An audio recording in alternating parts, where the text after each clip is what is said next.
Hello बच्चों, आज हम आपकी 7th क्लास की साइंस की वर्कशीट नंबर 6 के डिस्कस करने वाले हैं, जिसमें कि आपका टॉपिक है विद्युत धारा के तापीय प्रभाव। पिछली वर्कशीट में हमने देखा था कि आपके विद्युत परिपथ और उसके घटक के बारे में आया था। विद्युत परिपथ और उसके घटक हमने देख लिए थे कि विद्युत परिपथ कैसे बना होता है और उसके लिए क्या क्या सामान चाहिए होता है, या इस घर में जो भी हमारी बिजली यूज़ होती है वो परिपथ ही कहलाता है और उसके अंदर क्या क्या सामान यूज़ होता है। ठीक है, तो अब हमारा जो अगला आज का टॉपिक है वो है विद्युत धारा के तापीय प्रभाव, यानी कि जो विद्युत धारा, जो करंट जो है हमारे घर में सप्लाई हो रहा है या कहीं भी जो कोई करंट चल रहा है उसका क्या तापीय प्रभाव है। पिछली बार भी हमने देखा था कि एक बच्ची थी स्नेहा, ठीक है, वही आगे उसी की कहानी चल रही है कि स्नेहा ने देखा कि उसकी माँ ने खाना पकाने के लिए एक इलेक्ट्रिक हीटर का इस्तेमाल किया। देखा होगा, आपके घरों में भी होगा, बिजली से चलने वाला एक हीटर होता है जिस पर हम अपने खाना बना लेते हैं, चाय बना लेते हैं। ठीक है, और कपड़ों की प्रेस करने के लिए हम किसका इस्तेमाल करते हैं? प्रेस का, यानी कि अगर हमें कपड़ों के ऊपर कुछ सिलवट पड़ जाती है उनको ख़त्म करने के लिए हम एक प्रेस का इस्तेमाल करते हैं। कोयले की प्रेस भी आती है, लेकिन क्या है, अब घरों में हम लोग ज़्यादातर बिजली की प्रेस का इस्तेमाल करते हैं। तो उसने सोचा कि मेरी माँ आयरन यानी कि प्रेस और इलेक्ट्रिक हीटर का उपयोग क्यों करती है, ये किस प्रकार काम करते हैं। रवि जो स्नेहा का भाई है उसने बताया कि ये विद्युत धारा के तापीय प्रभाव के कारण होता है। विद्युत धारा का तापीय प्रभाव क्या होता है? जब एक तार से विद्युत धारा प्रवाहित होती है तो वो तार गर्म हो जाता है और यही विद्युत धारा का तापीय प्रभाव कहलाता है। जैसे हमने पिछली वर्कशीट में देखा था कि हमने अपना इलेक्ट्रिक सर्किट बनाया था कि हमारे जो थे संयोजी तार थे, यानी कि जुड़ने वाले तार थे, उनको हमने बैटरी से या सेल से जोड़ा था। साथ में जो है हमने एक बल्ब लगाया था और हमने एक ऑन ऑफ वाली जो है स्विच लगाया था उसमें, या की बनाई थी। जब हम उस स्विच को ऑन करते थे तो उस सेल से करंट बहने लगता था और हमारा बल्ब जल जाता था। लेकिन जैसे ही हम उस स्विच को ऑफ करते थे करंट का बहना बंद हो जाता था, जिससे पता चलता था कि हमारा बल्ब नहीं जल रहा है, तो करंट बहना बंद हो गया है।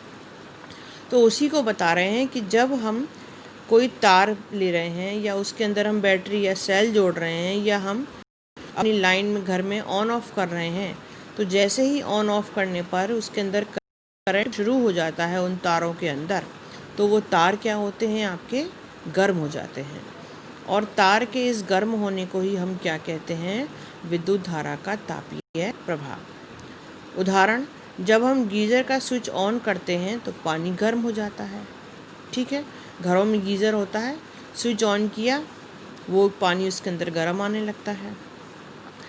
विद्युत धारा के तापीय प्रभाव का उपयोग। अब उपयोग के लिए इन्होंने बताया है, कुछ उदाहरण दिए हैं, जैसे कि आपकी बिजली से चलने वाली प्रेस दी है, इलेक्ट्रिक हीटर दिया है, ये ज़्यादातर रूम हीटर है, खाना बनाने वाला हीटर भी होता है, देखिए। उसके बाद आपकी दे दी है इलेक्ट्रिक केतली।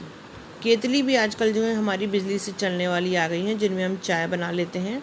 हेयर ड्रायर होता है हमारा, इलेक्ट्रिक रॉड होती है, ये भी हमारी पानी की गर्म करने वाली बिजली से चलने वाली रॉड होती है। और हीटर टोस्टर होता है, यानी कि विद्युत से चलने वाला हमारा टोस्टर भी होता है, जिस पर कि हम अपनी ब्रेड वगैरह सेक लेते हैं। विद्युत धारा के तापीय प्रभाव के कुछ और उपयोग। कुछ विशेष पदार्थों के बने तारों से जब अधिक विद्युत धारा प्रवाहित होती है तब वे शीघ्र ही पिघलकर टूट जाते हैं। इन तारों का उपयोग विद्युत के फ्यूज़ बनाने में किया जाता है, यानी कि कुछ विशेष प्रकार के तारों का यूज़ किया जाता है हमारे विद्युत धारा में। और अगर कई बार ऐसा हो जाता है कि वो पिघलकर टूट जाते हैं, गर्म हो जाते हैं, जिससे कि वो पिघल जाते हैं और टूट जाते हैं, तो उससे हमारी जो है बिजली या घर में लाइन जो होती है वो आनी बंद हो जाती है बिजली की। तो इसीलिए उसकी जगह हम क्या यूज़ करते हैं? अपना एक विद्युत फ्यूज़ यूज़ करते हैं। तो ज़्यादातर इन तारों का उपयोग जो होता है वो आपके विद्युत फ्यूज़ में मीटर में देखा होगा पहले आपने कि एक अलग से एक फ्यूज़ लगा हुआ होता था, उसके अंदर ही तार लगे हुए होते थे। जब कभी जो है वोल्टेज ज़्यादा आ जाता है, वोल्टेज ज़्यादा आने पर क्या होता है कि हमारे पंखा तेज़ चलने लगेगा या बिजली के बल्ब जो है वो एकदम बहुत तेज़ चमकने लगते हैं। ठीक है, उसी से कई बार हो जाता है कि ये तार जो हैं गर्म हो जाते हैं और गर्म होने के बाद पिघलकर टूट जाते हैं। तो उन तारों का उपयोग जो होता है हमारे फ्यूज़ में किया जाता है। विद्युत फ्यूज़ क्या है? विद्युत फ्यूज़ एक प्रकार की सुरक्षा युक्ति है, एक ऐसा डिवाइस है कि जब भी परिपथ के अंदर अगर करंट का फ्लो ज़्यादा हो जाएगा, ठीक है, तो उसके कारण क्या होगा, आपके पहले घर के उपकरण जो हैं वो आपके जैसे फ्रिज हो गया, टीवी हो गया, एसी हो गया, ये सारी चीज़ें आपकी बाद में ख़राब होंगी। पहले उसका असर क्या होता है, आपके फ्यूज़ पर पड़ जाता है। और फ्यूज़ पर पड़ने का मतलब यही है कि जो उसके अंदर तार लगा हुआ होता है वो गर्म होकर आपका पिघल जाता है। ठीक है, जिससे कि जो भी कुछ क्षति हो जाती है वो वहीं हो जाती है उस फ्यूज़ के ऊपर, आगे घर में हमारे कोई नुकसान नहीं होता है। अब ये आपके क्वेश्चन दिए हुए हैं। बिजली के कम से कम 5 उपकरणों की एक सूची बनाएं जहां विद्युत धारा के तापीय प्रभाव का उपयोग किया जाता है। तो जैसे कि आपके ये दिए हुए हैं उपकरण, और भी आप लिखना चाहें वो लिख सकते हैं। दूसरा क्वेश्चन है, एक दीप्त विद्युत बल्ब को छूना नहीं चाहिए, क्यों? दीप्त का मतलब है जो बल्ब जल रहा हो। ठीक है, स्विच ऑन की स्थिति क्या होगी, उसमें आपका बल्ब जल जाएगा।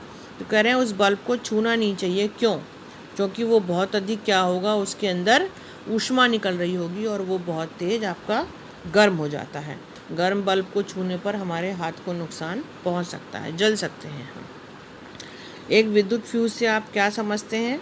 तो विद्युत फ्यूज़ क्या है? एक सुरक्षा युक्ति है जो विद्युत परिपथ की क्षति तथा संभावित आग के प्रति सुरक्षा प्रदान करता है। यानी कि जो कुछ नुकसान होना होता है वो इस फ्यूज़ पे ही हो जाता है और आगे हमारे में कोई क्षति या कोई दुर्घटना आग वगैरह की नहीं होती है। ठीक है, थैंक यू।